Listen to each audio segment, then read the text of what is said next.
All right, so you should have done pages 2 and 3 in the notes already and gotten your answers checked. Now we're going to go to page 4, and these are going to get a little bit more difficult. Let's recap, though, some of the things you've done. So, number 1, we're going to solve for y on all these. So how would we solve for y on number 1? We're going to subtract 3x from both sides. So we end up with y equals 5 minus 3x. And we can't combine those, so that's just our final answer. Number 2, how do we solve for y?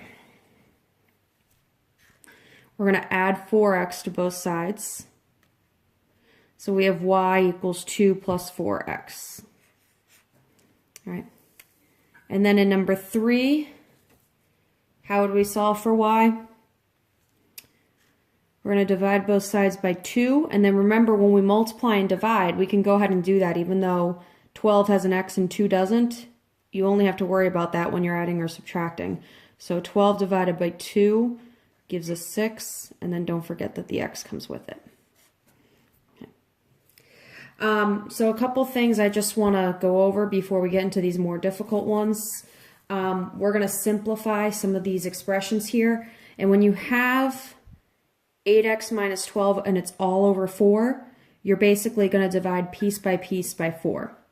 So we're going to do 8 divided by 4, and that gives us 2. But don't forget 8 had an x. It's kind of like the distributive property, but we're dividing. And then we have negative 12 divided by 4, which gives us negative 3.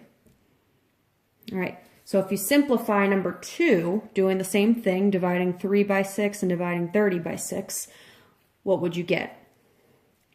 Well, 3 divided by 6 is 1/2. And then we still have x, and you can just leave it like that, 1/2 x. And then negative 30 divided by 6 is negative 5. So going into this, okay, I know it says your turn, but we're going to do these together. Example 1 right here. To solve for y, you see how y is being multiplied by negative 2? We're going to divide both sides by negative 2. And just like we did in the first things up here, we're going to divide piece by negative 2. We got to divide everything over here by negative 2. So we have negative 2 divided by negative 2. That gives us positive 1. And then we still have x. And then 4 divided by negative 2 gives us negative 2. So it becomes minus 2 now because it's negative. And we don't really need to put the 1 in front of x, so let's just write x minus 2. All right, number 2, solving for y. Now, let's just ignore what's on the other side real quick. How would you solve for y if you had a fraction in front like that? We're going to multiply by the reciprocal, so we're going to multiply by 2 over 1. But we got to do that on the other side too. Okay, and what we're going to do is we're going to multiply the whole numerator by 2.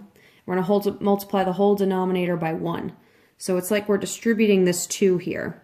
So what's 2 times negative 2 going to give us?